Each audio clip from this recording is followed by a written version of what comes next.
I'm really honored and excited to introduce you all to Trina Moyen-Bell.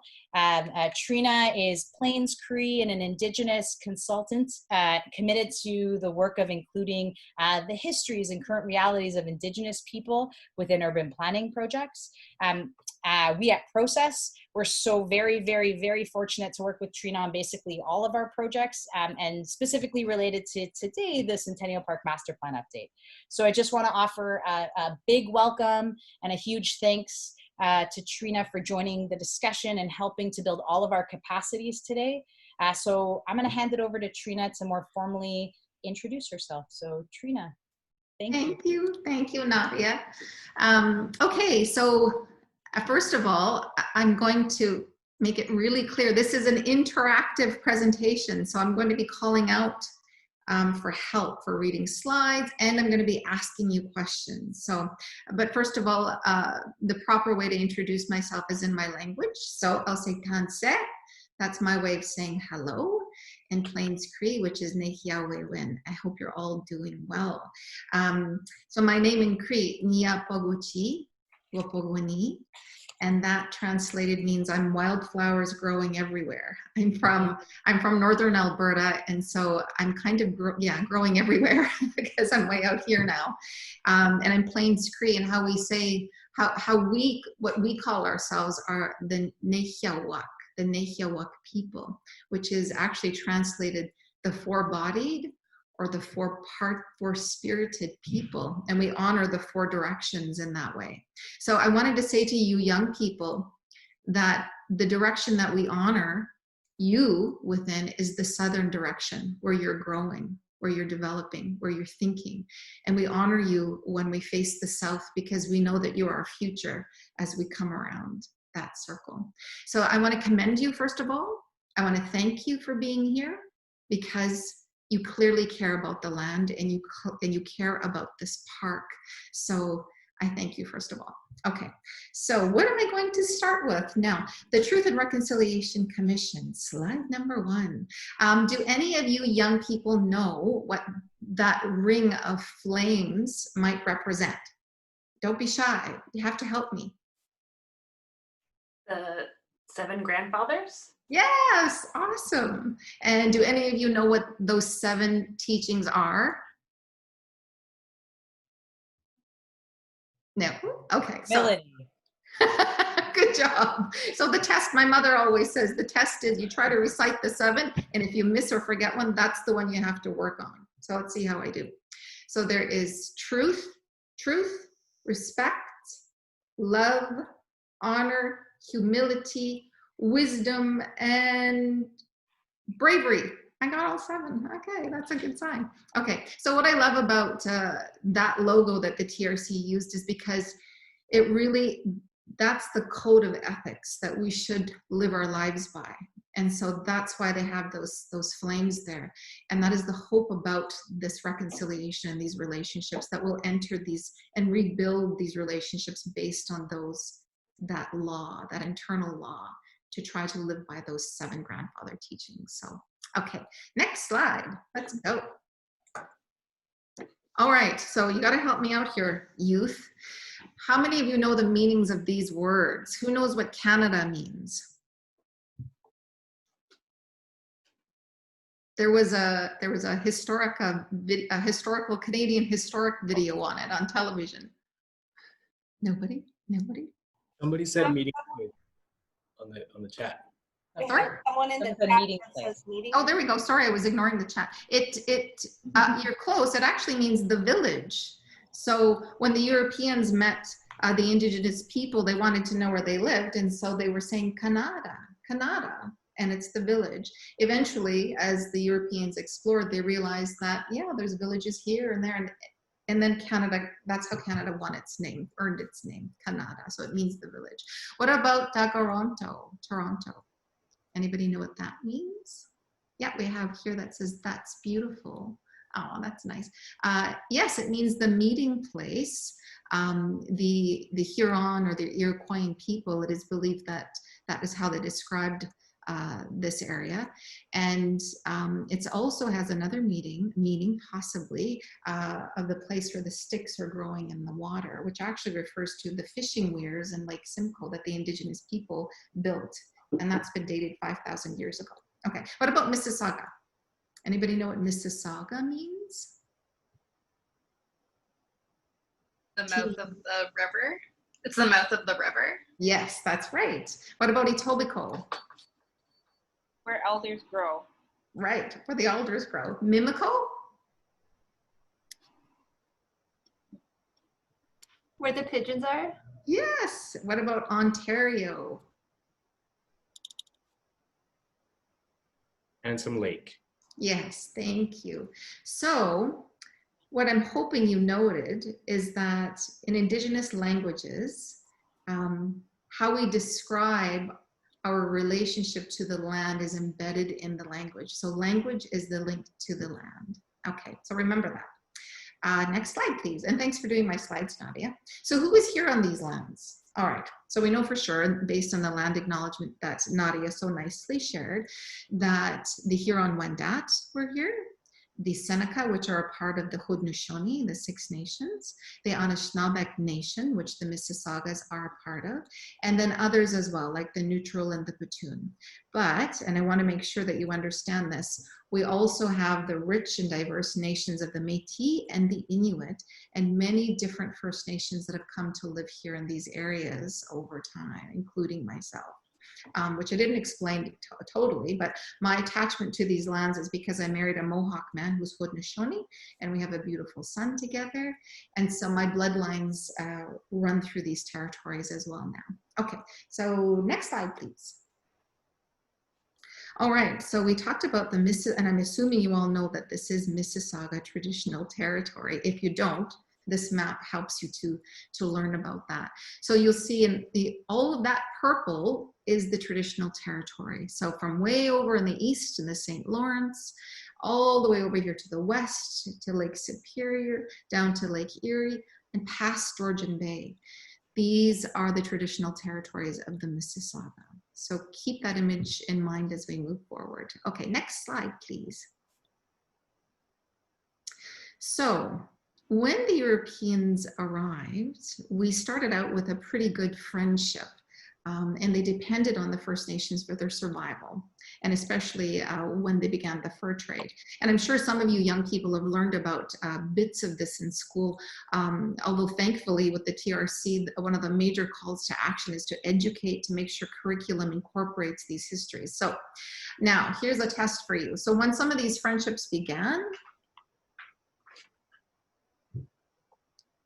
items like this were created. Anybody know what that is about or what that is? Young people? Are they the wampum belts? Yes, the wampum belts, exactly. And this one is the dish with one spoon wampum agreement. And this particular wampum, this treaty agreement, happens to be the one you live in here in these territories. So you are signatories to this particular treaty. You are part of this wampum, because anybody who enters these territories is automatically must adhere themselves to these three basic rules. And here they are. Remember them. 1, take only what you need. 2, leave some for everybody else. And 3, keep it clean. So I trust that you young people are working at that, especially those of you who are in attendance, because clearly you care. Okay, so what about this one? Anybody know what that wampum belt is about?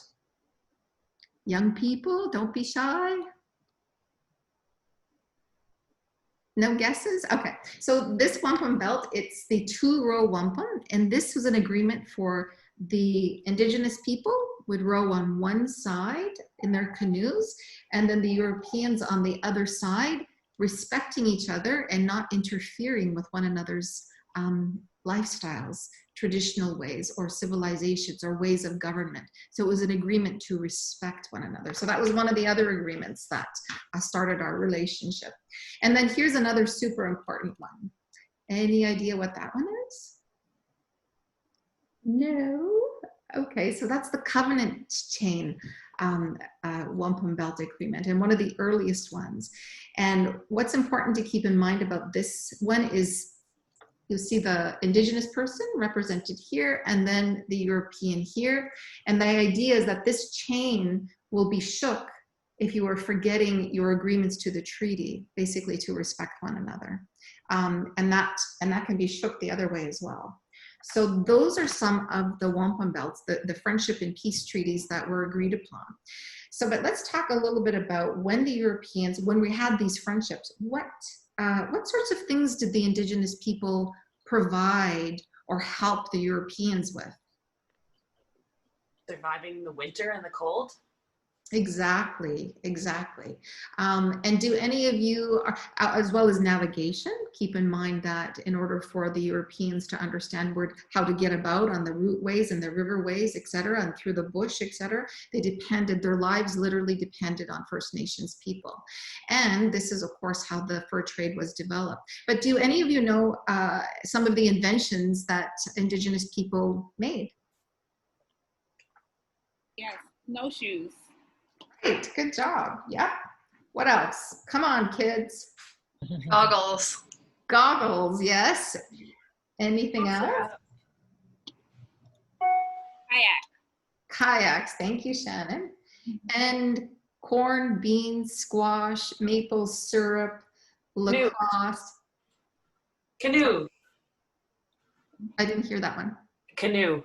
Yes, canoes, so many inventions and so many medicines to help the Europeans survive. So that was the basis of that friendship to begin with. So let's go on to the next slide. So during the fur trade, here's an interesting map that I hope you appreciate. This map is from 1680, and you can see the two villages of Taiagon and Ganastekwayagon on just above Lake Ontario, and this is right here in Toronto, so at the Humber and Rouge rivers respectively. So let's move on to the next slide.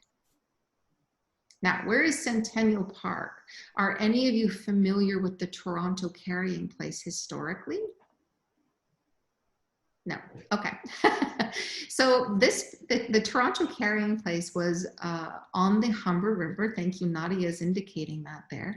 And it ran from Lake Ontario all the way up through Lake Simcoe, and then even further up, and allowed full access to the rich interior lands where the fur trade was dependent upon. So where they would be able to access beavers, etc.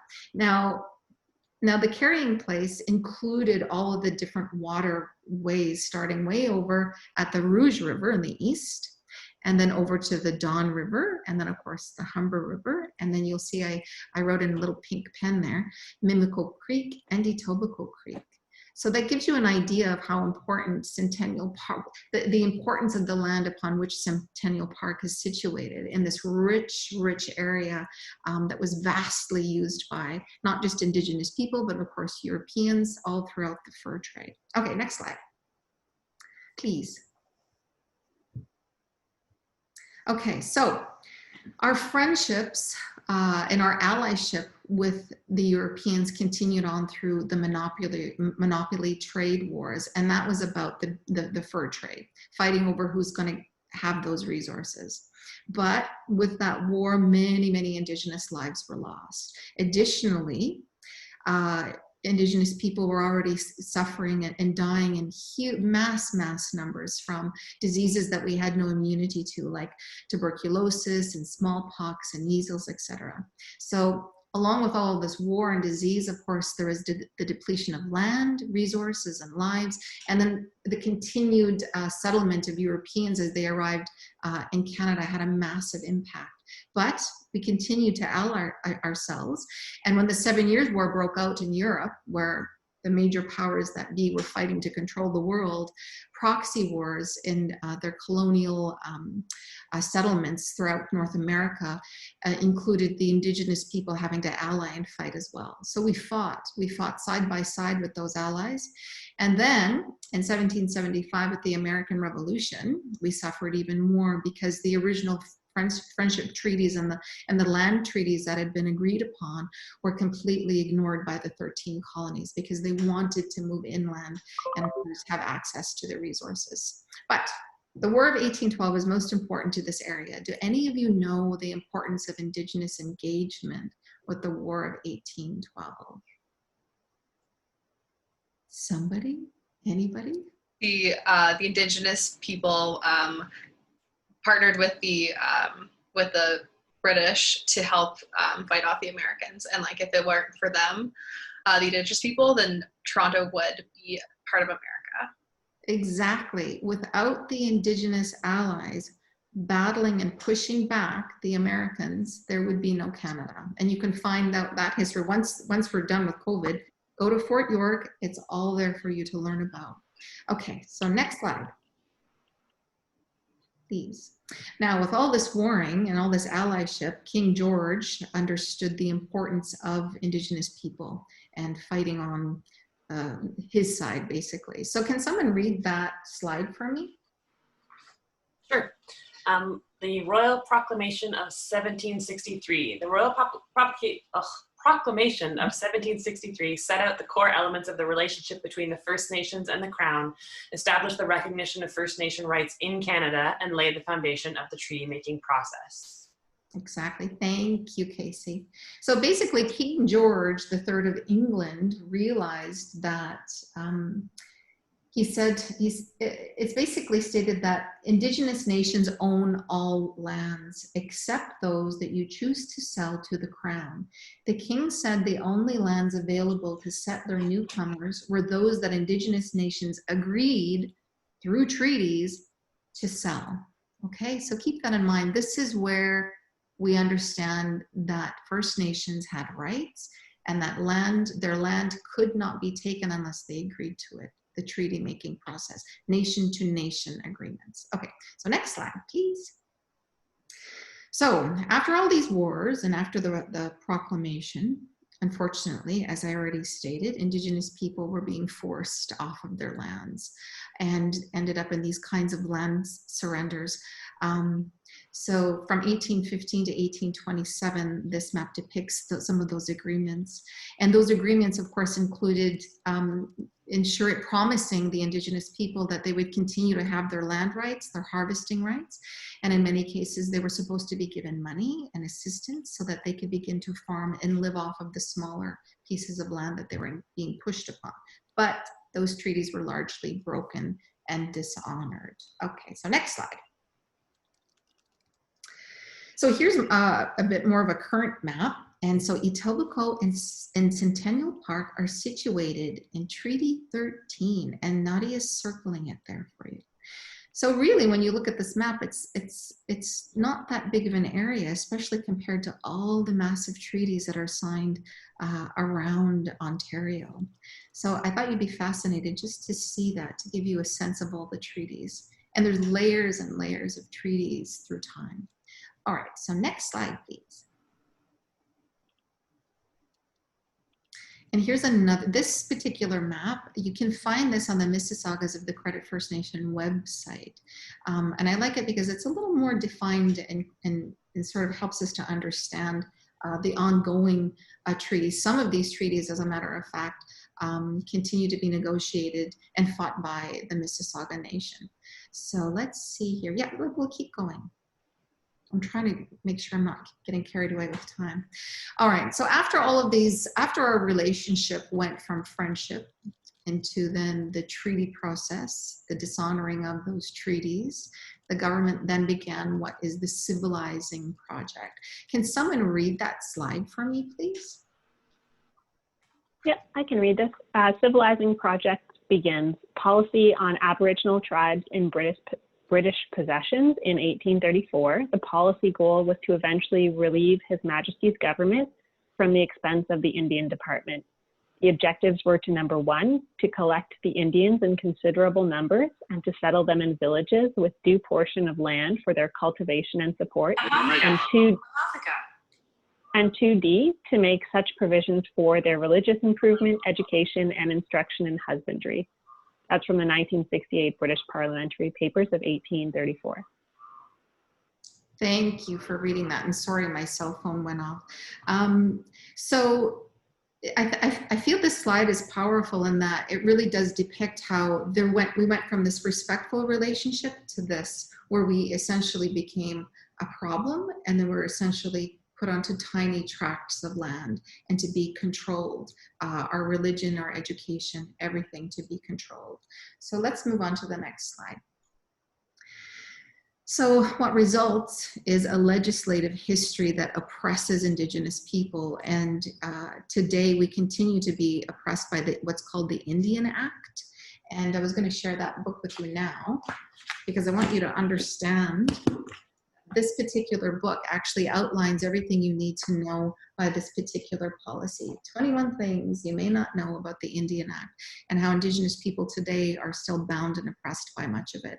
So this is just a bit of a legislative history that I put here for you. So yeah, we had the Gradual Civilization Act, the Indian Lands Act. The BNA itself details that Indians and lands are reserved for the Indians. They're supposed to take care of us, but they really don't. And then there's the Gradual Enfranchisement Act. And this act is important for you as young people to understand, because you might be wondering, especially when you look at what's happening in the Wet'suwet'en territory, because there's a division, right, within that community, within that nation. But the division is because through this Enfranchisement Act, the elective chief and council system was imposed upon First Nations. So the hereditary chief systems, our natural way of governing our people, were completely oppressed and pushed aside.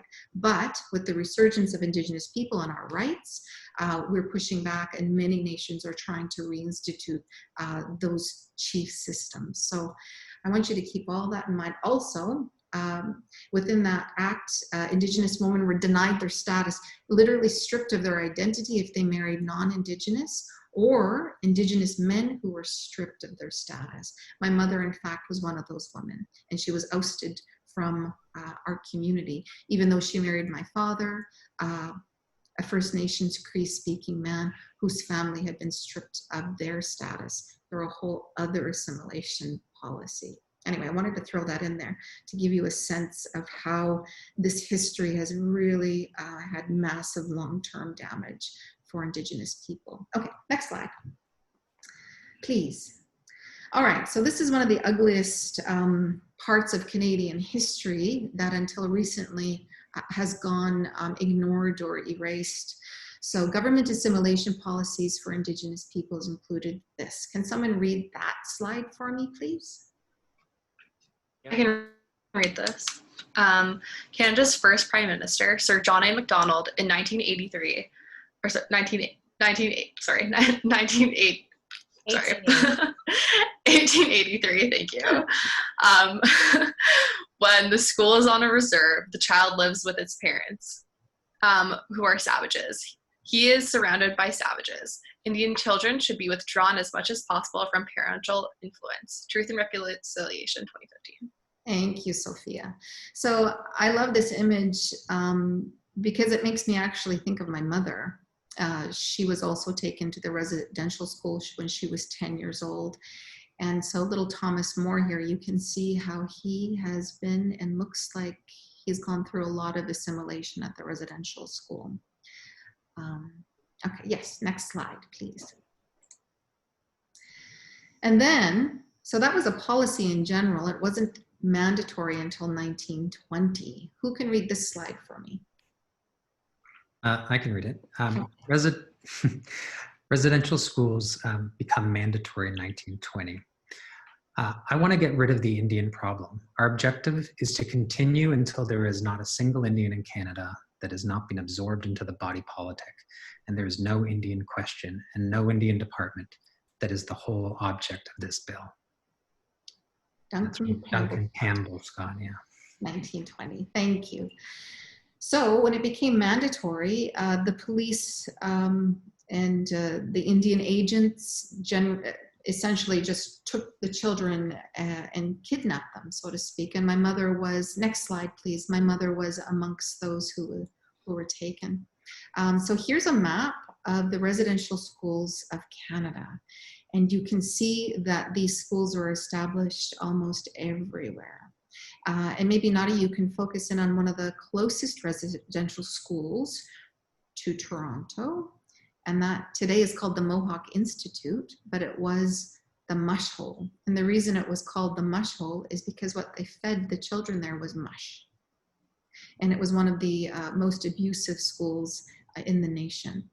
And then I wanted to go over to just the border between Alberta and Saskatchewan. No, sorry, in the middle of Saskatchewan, the Gordons, you'll see the Gordons First Nation. That residential school closed only in 1996. So that wasn't that long ago. And then I wanted to show you the school that my mother attended, and that's Blue Quills. It's right there, just almost close to the Saskatchewan-Alberta border.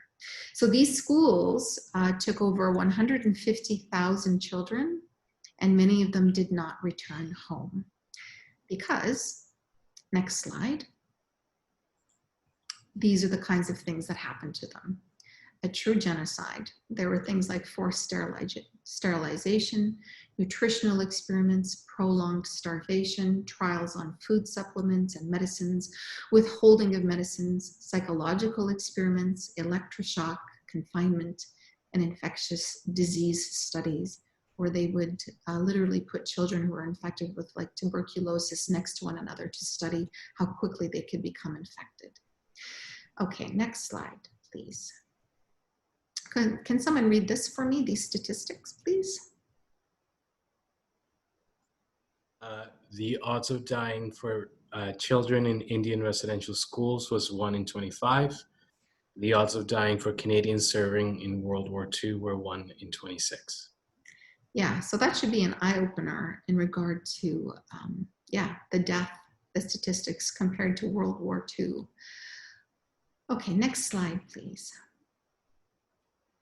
And there is my beautiful mother.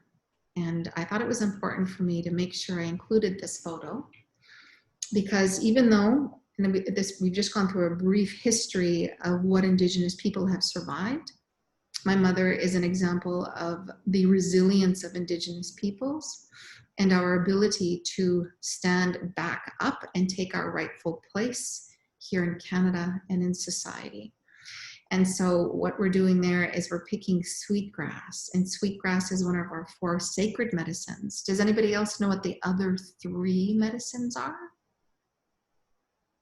Is sage one of them? Yes, thank you. So there's sweetgrass, sage. Anybody else? Tobacco. Tobacco and cedar. So those are the 4 medicines: sweetgrass, sage, cedar, and tobacco. So remember that. Anyway, so my mother survived the residential school, and she's a pipe carrier. She speaks our language fluently, and she's an example of, with that smile on her face, that no matter what she has been through, she is a survivor. Okay, so let's keep going. Sorry, I think I'm running out of time. So let's talk about the Toronto Purchase. And why is the Toronto Purchase important? Because Etobicoke was a part of that purchase. So can someone read that slide for me, please? Sure. There were irregularities and a dispute arose. Alexander Aitken's surveys of 1788 did not match up with the area described by Sir John Johnson.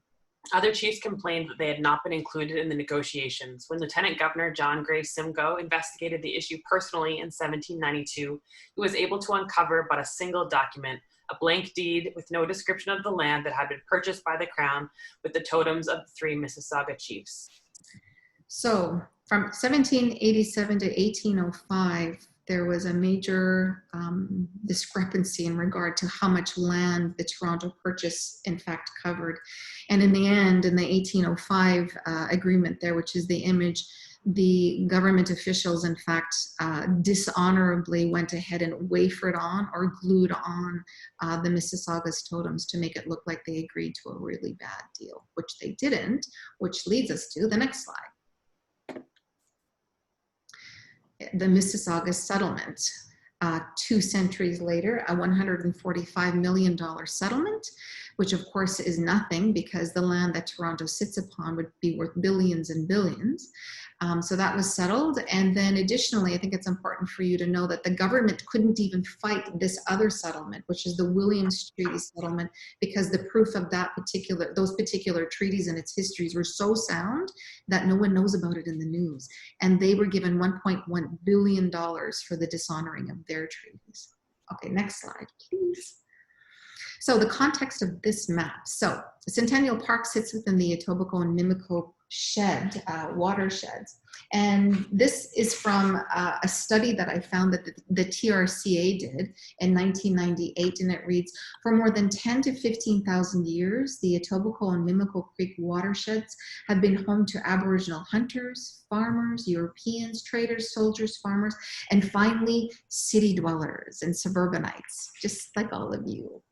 So the report reads, and you can go to the next slide, please, Nadia.